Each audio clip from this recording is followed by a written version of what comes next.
मेरा नाम गुनगुन है और मैं एसएसटी की टीचर हूँ आप लोगों की। आज हम 10th क्लास की एसएसटी का जो हिस्ट्री का पार्ट है उसका सेकंड चैप्टर करने जा रहे हैं, जिसका नाम है नेशनलिज्म इन इंडिया या फिर भारत में राष्ट्रवाद। ठीक है, तो चलो स्टार्ट करते हैं। चैप्टर सेकंड हिस्ट्री का, जिसका नाम है भारत में राष्ट्रवाद। आप लोगों को पता है राष्ट्रवाद का मतलब क्या होता है?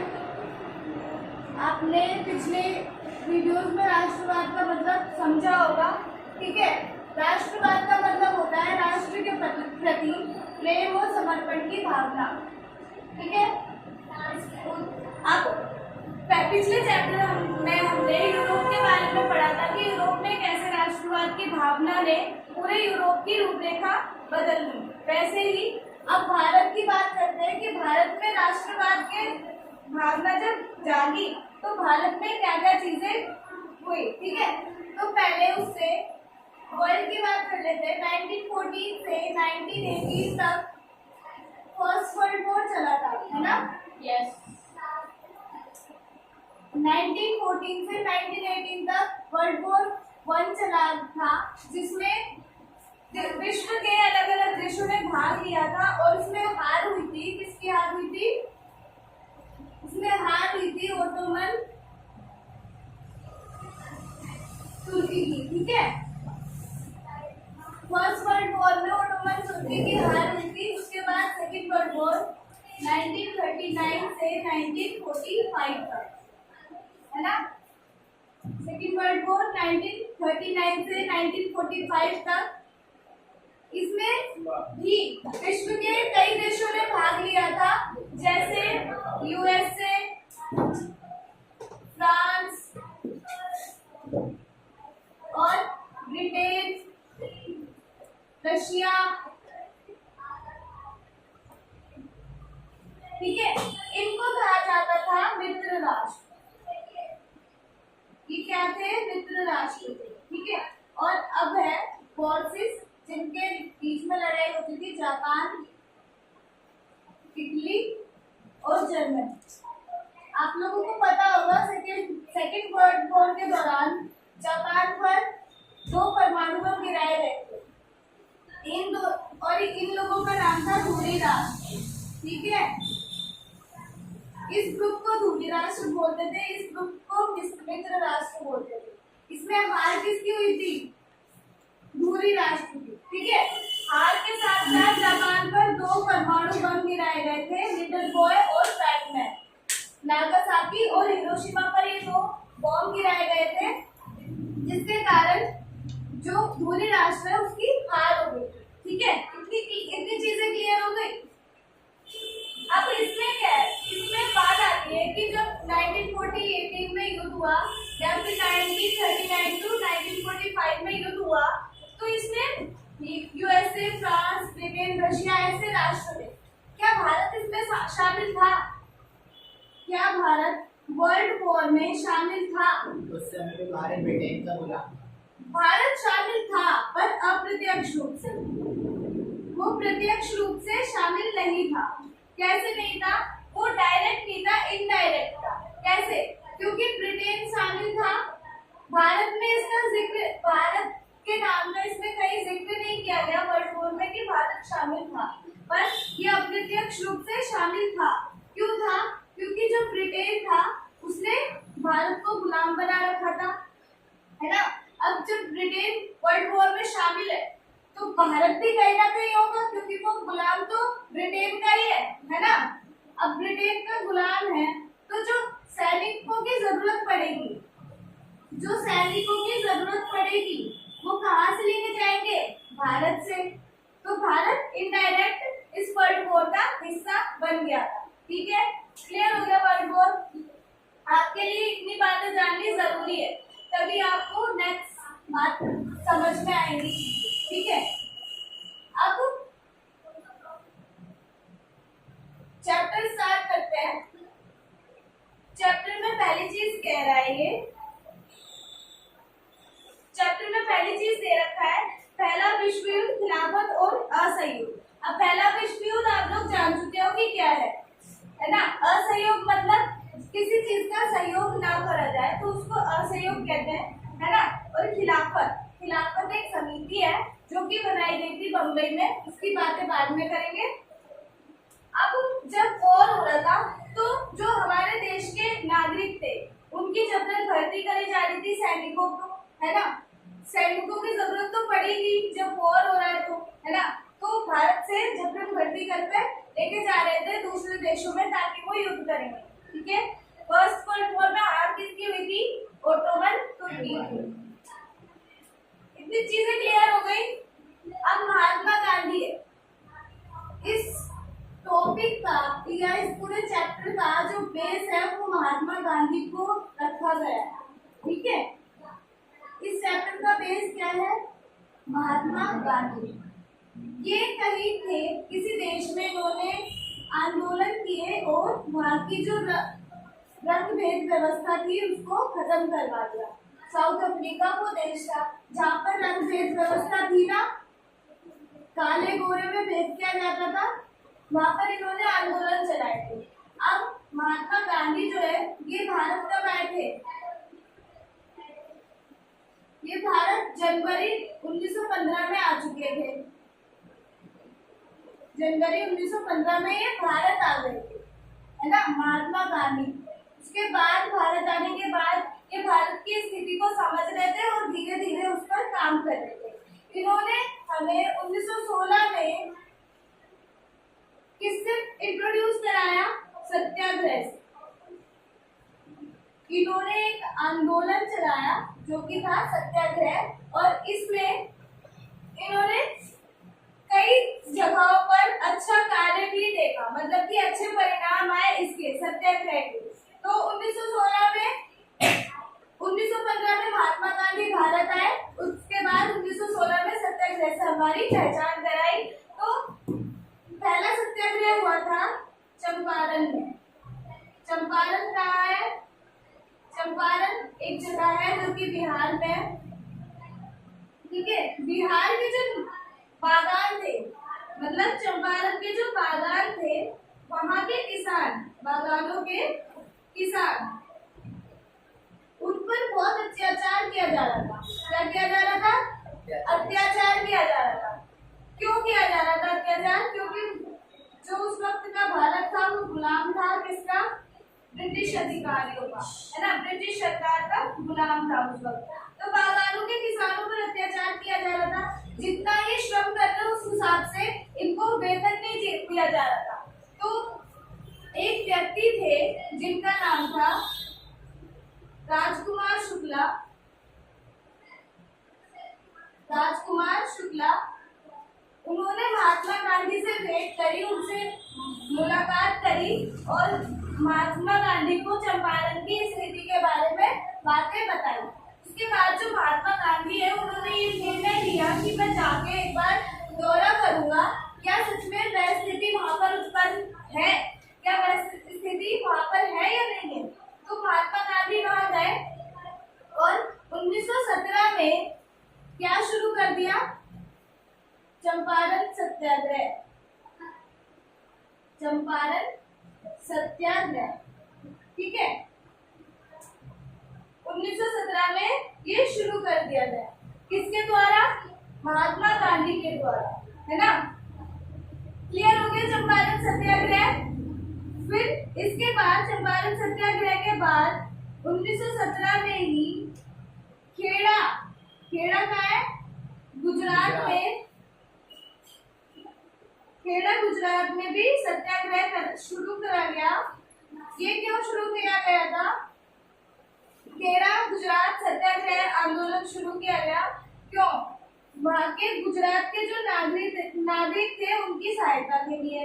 अब 1918 में अहमदाबाद सत्याग्रह स्टार्ट किया गया। अहमदाबाद सत्याग्रह, अहमदाबाद कहाँ है? गुजरात में, ठीक है। अहमदाबाद सत्याग्रह स्टार्ट किया गया। ये क्यों किया गया था? मील वर्कर्स के लिए। जो वहाँ पे मील के वर्कर्स थे उन पर भी ऐसा ही अत्याचार किया जा रहा था, इसीलिए वहाँ पर महात्मा गांधी जी ने सत्याग्रह को शुरू किया। समझ आ गया? लिख लो, है ना? क्यों शुरू किया गया पता चल गया? कैसे शुरू किया गया, किसने शुरू किया, समझ आ गया सब? आ गया? Yes ma'am. रब कर दूं? Yes ma'am. लिख लो, सत्याग्रह समझ आ गया सबको? अब जो सत्याग्रह है, ये जो सत्याग्रह है इसका मतलब क्या है, इसका मीनिंग क्या है? तो सत्याग्रह का मीनिंग होता है सच्चाई की तलाश में। सत्य मतलब सच, और फिर ये क्या बचा? आग्रह, मतलब हम सच को ग्रहण करके सच्चाई की खोज में या सच्चाई के रास्ते पर चलेंगे तो हमें न्याय जरूर मिलेगा, चाहे शत्रु कितना भी कठोर हो, उससे कोई फर्क नहीं पड़ता। ठीक है? अगर हम डेफिनेशन लिख लो, डेफिनेशन है इसकी,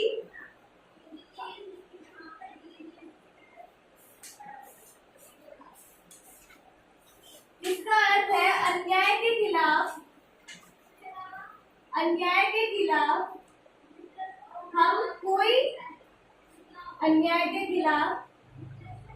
हिंसक कार्यवाही ना करते हुए,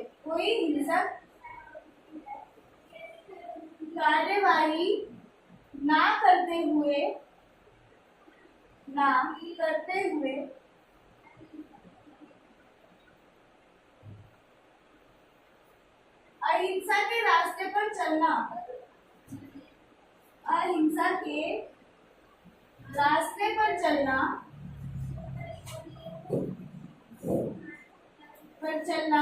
और किसको अपना आधार बनाना? सत्य को अपना आधार समझना, सत्य को अपना लक्ष्य समझना और आधार समझना और अन्याय पर विजय पाना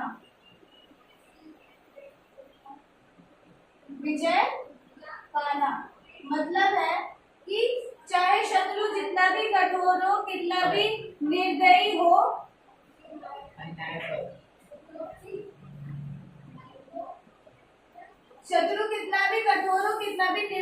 कितना भी अन्यायवादी हो, अगर हम सच के रास्ते पर चलेंगे, अगर हम हिंसात्मक कार्यवाही नहीं करेंगे तो हमें जो हमारा लक्ष्य है वो जरूर मिल जाएगा। ठीक है?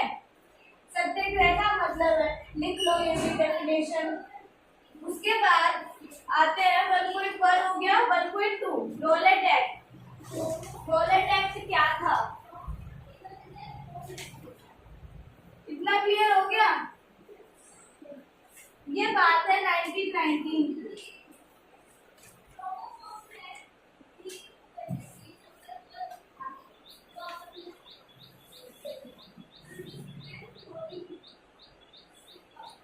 रोलेट एक्ट 1919 में ये आया था। अच्छा, ये सारे कानून आते हैं जो इंडिया में देखा जाए, रोलेट एक्ट आया, मार्शल लॉ आया, साइमन कमीशन आया, कैबिनेट मिशन आया, ये सारे जो कानून आते हैं ये कहाँ से आते हैं? इंग्लैंड से आते हैं, इंग्लैंड की पार्लियामेंट से आते हैं, है ना? इंग्लैंड की पार्लियामेंट से आते हैं। तो पार्लियामेंट का नाम क्या है? जैसे हमारी पार्लियामेंट है, वैसे इंग्लैंड की पार्लियामेंट का क्या नाम है? इंपीरियल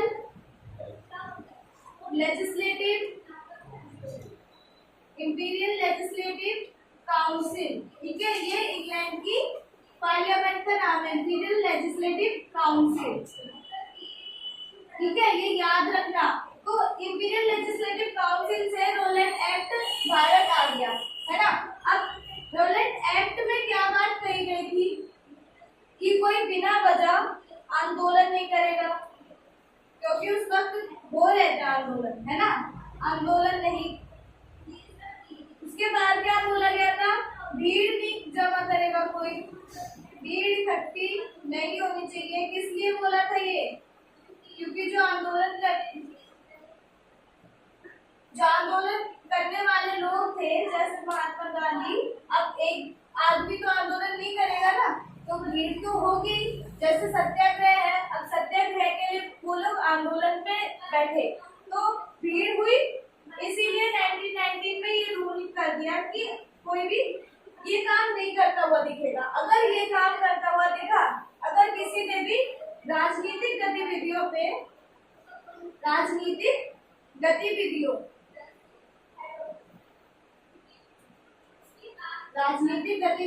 को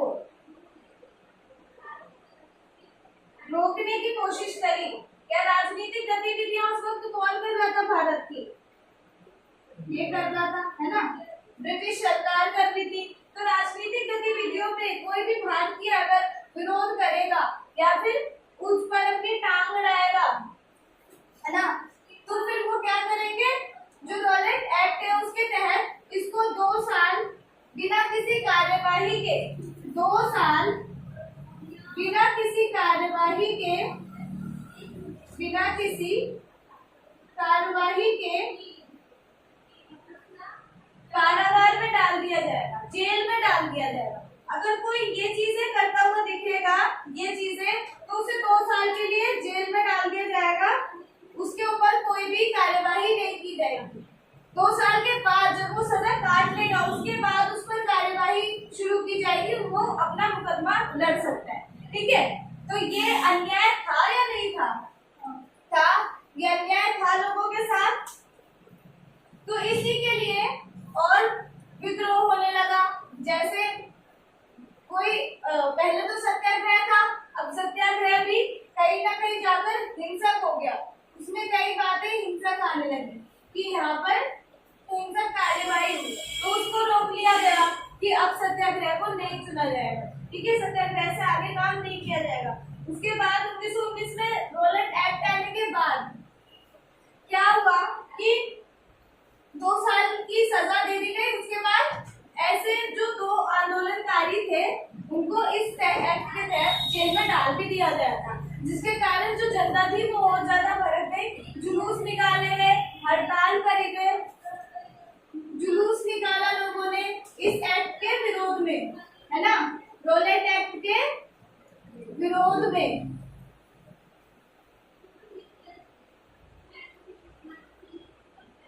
रॉलेट एक्ट के विरोध में जुलूस निकाला गया और क्या किया गया, हड़ताल की गई। जो सरकारी कर्मचारी थे, जो कि हिंदुस्तानी थे, वो उन्होंने क्या करी, उन्होंने नौकरी पर जाने से मना करा, है ना। उसके बाद जो बच्चे थे, जो छोटे बच्चे थे, वो इंग्लिश लैंग्वेज को पढ़ने से इनकार कर रहे थे। क्यों कर रहे थे, क्योंकि जो इंग्लिश गवर्नमेंट थी वो अन्याय कर रही थी हिंदुस्तानी लोगों के साथ, है ना, तो इसलिए एक और लॉ लागू कर दिया था। इन सारी चीजों को जब आंदोलन इतने बढ़ गए, जनता इतना विरोध करने लगी, तो एक और एक्ट लागू कर दिया गया जिसका नाम था मार्शियल लॉ। इसका नाम क्या था, मार्शियल लॉ, है ना। मार्शियल लॉ लागू कर दिया गया। उसके बाद जब मार्शियल लॉ लागू हुआ तो 6 अप्रैल 1919 को मीटिंग होनी थी, या एक आंदोलन शुरू होना था। कौन सा आंदोलन, एक आंदोलन शुरू होना था, जिसके कारण जब मार्शल लॉ आया तो ये रद्द हो गया। अब 6 अप्रैल से आंदोलन शुरू किया गया, उसके बाद कई लोगों को फिर से जेल में डाल दिया गया, है ना। तो क्लियर हो गया मार्शल लॉ। मार्शल लॉ के अंतर्गत एक घटना है, उसका जिक्र अब किया जाएगा, जलियांवाला बाग।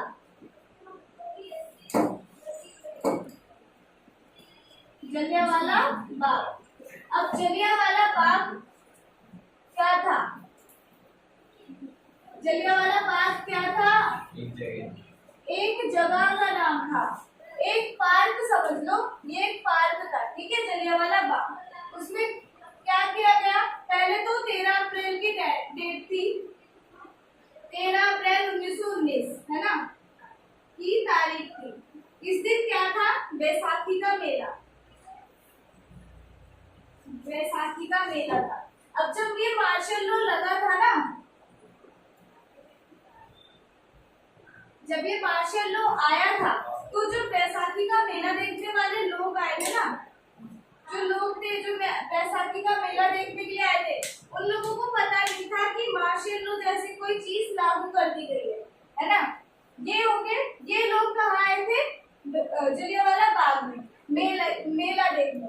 उसके बाद कुछ सत्याग्रही थे, सत्याग्रह के लोग थे, कुछ आंदोलनकारी लोग थे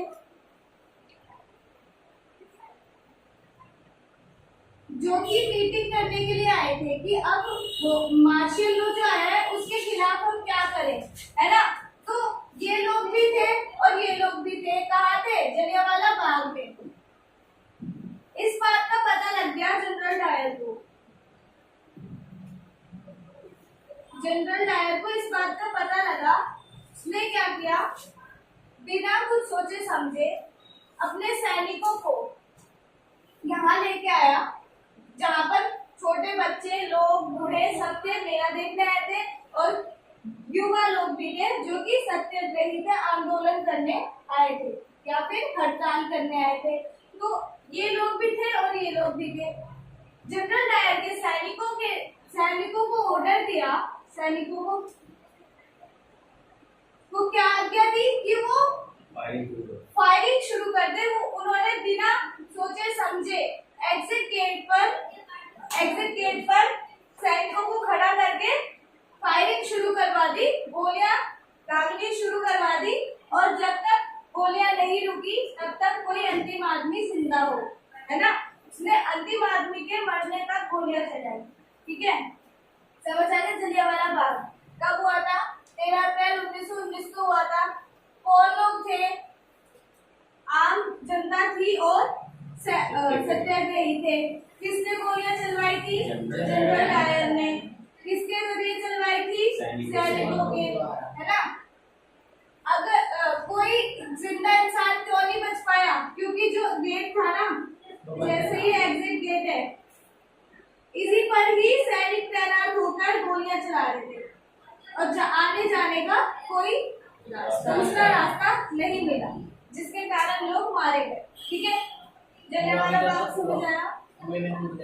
हाँ, कुएं में कूद गया। इस हत्याकांड के बाद तभी से इसको जलियांवाला हत्याकांड कहा जाता है, ठीक है। जलियांवाला बाग हत्याकांड, है ना। इस जलियांवाला हत्याकांड के बाद से जो जनता थी उसमें आक्रोश और बढ़ गया, वो और ज्यादा विरोध की तरफ आगे बढ़ने लगी। अब पहले तो सिर्फ सरकारी कर्मचारी, सत्याग्रही, आंदोलन करने वाले लोग थे, पर जलियांवाला बाग हत्याकांड के बाद पूरे अमृतसर में या फिर कहें पूरे उत्तरी भारत में, भारत का जो ऊपर का हिस्सा था उसमें बात कैसे फैल गई? आग की तरह, जलियांवाला हत्याकांड के बारे में, ठीक है। अब उत्तरी भारत में तो पूरे भारत में ये सारी बातें हो रही थी कि जलियांवाला हत्याकांड हो रहा है, जिससे कि जो जनता थी वो बहुत ज्यादा क्रोधित थी और आंदोलन के लिए आगे आ रही थी, विद्रोह कर रही थी। पहले तो जब सत्याग्रह रुका तो उसमें हड़तालें, जुलूस निकाले गए आंदोलनकारियों के द्वारा, पर इसमें बच्चे, जब जलियांवाला हत्याकांड हुआ तो उसमें बच्चों ने अपनी शिक्षा को त्यागा, टीचर्स ने अपनी जॉब को छोड़ दिया। उसके बाद जो किसान थे उन्होंने खेती के लिए मना कर दिया, और वकीलों ने प्रैक्टिस करने से इनकार करा। ये सारी चीजें जलियांवाला हत्याकांड के बाद हुई, जुलूस निकले, हड़तालें हुई, ठीक है।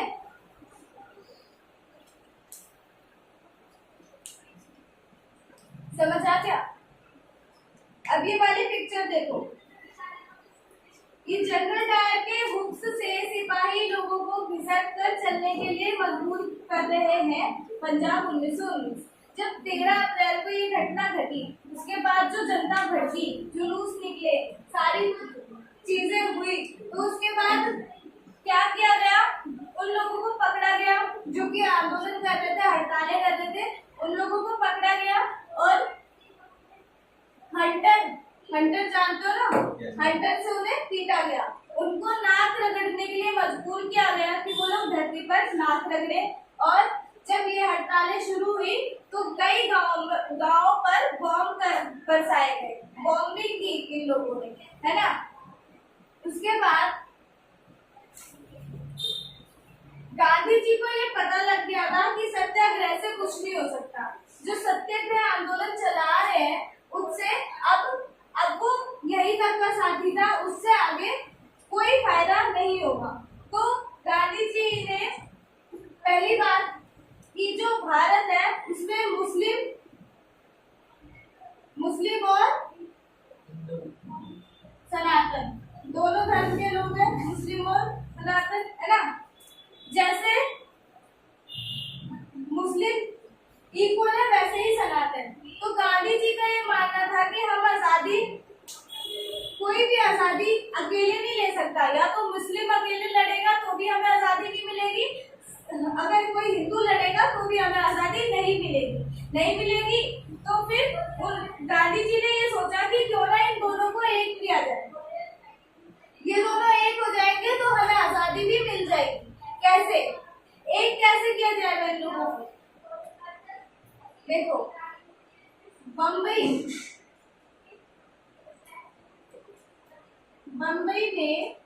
कहाँ है? महाराष्ट्र में।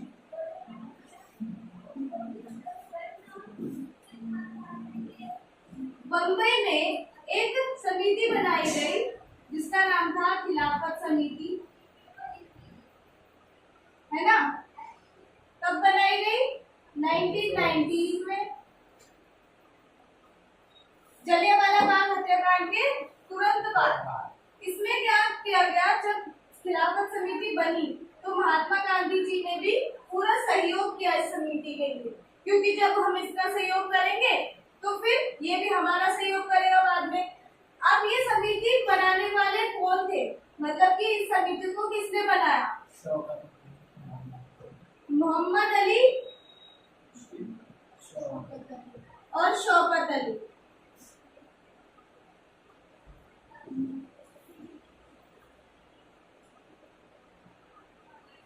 ये दो भाई थे जिन्होंने खिलाफत समिति को बनाया। ठीक है। खिलाफत समिति बनाने के बाद सितंबर 1920 में कांग्रेस के कोलकाता अधिवेशन में महात्मा गांधी ने भी दूसरे नेताओं को इस बात पर मना लिया कि खिलाफत आंदोलन के समर्थन और स्वराज के लिए असहयोग आंदोलन शुरू किया जाना चाहिए। अब खिलाफत आंदोलन हो गया, खिलाफत समिति बनाई गई।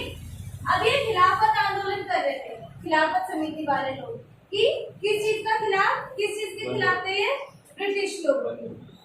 तो खिलाफत समिति 1919 में बनाई गई थी। किसने बनाई थी? मोहम्मद अली और शौकत अली, दो भाई थे, उन लोगों ने इस समिति को बनाया था। उसके बाद महात्मा गांधी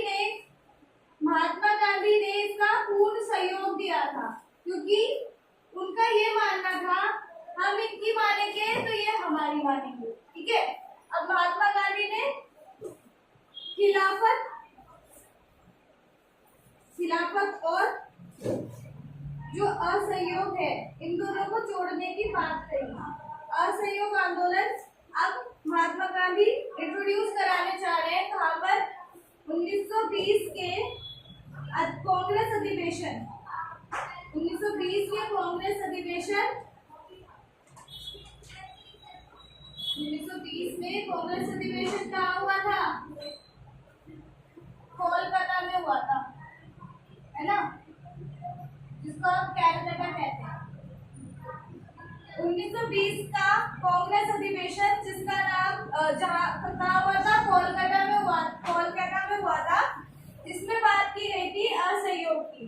गांधी जी ने 1920 में, नवंबर की बात है, नवंबर 1920 में असहयोग आंदोलन को सबसे परिचित कराया कि अब हमें असहयोग आंदोलन शुरू करना चाहिए। ठीक है, क्लियर हुआ? अब असहयोग क्या था? उनका, गांधी जी का मानना था कि जो देश की जनता है उनका सहयोग ब्रिटिश सरकार को मिल रहा है, इसीलिए वो आगे बढ़ते जा रहे हैं। अगर जनता अपना सहयोग ना दे, अपना सहयोग पीछे हटा ले, तो उनको आगे बढ़ने का मौका नहीं मिलेगा। नहीं मिलेगा कैसे? कि जनता उनके बेचे गए प्रोडक्ट्स का यूज कर रही है, तो फिर उन्हें भी तो बढ़ावा मिलेगा कि वो और मैन्युफैक्चर करें, है ना? अगर हम उनके प्रोडक्ट्स का यूज ही नहीं करेंगे तो वो हमारे देश में भेजेंगे ही क्यों? नहीं भेजेंगे। तो ये बात महात्मा गांधी ने पकड़ ली और इसी बात पर असहयोग आंदोलन उन्होंने शुरू कर दिया। ठीक है, अब असहयोग आंदोलन ही क्यों? कोई और, जैसे सत्याग्रह हुआ वैसे ही कुछ और भी हो सकता था। असहयोग क्यों? क्योंकि उनका मानना था, अभी तो बताया, क्योंकि उनका मानना था कि हम सहयोग कर रहे हैं तभी तो वो आगे बढ़ रहे हैं। अगर हम अपना सहयोग पीछे हटा ले तो वो आगे नहीं बढ़ सकते, नहीं बढ़ सकते, इसीलिए असहयोग को चुना गया। ठीक है, क्लियर हो गया यहाँ तक? असहयोग शुरू कब किया गया था? सेकंड पॉइंट है तुम्हारा, आंदोलन के भीतर अलग अलग धाराएं। आज के लिए तुम लोग इतनी बातें समझो, ठीक है? बाकी की बातें नेक्स्ट क्लास में बताई जाएगी। बाकी की जो जानकारी है वो नेक्स्ट क्लास में तुम लोगों को दी जाएगी। क्या हुआ? ठीक है, तो करें आज या फिर आगे का कराऊं? इतना हुआ था ना? ठीक है, आज तो आप लोगों के लिए इतना ही काफी है ना? तो आप लोगों के लिए अभी आज इतना ही काफी है। आगे की जानकारी आपको नेक्स्ट वीडियो में मिलेगी। तब तक के लिए आप लोग इंतजार करिए नेक्स्ट वीडियो का, लेंगे नेक्स्ट वीडियो में। तब तक के लिए जय हिंद।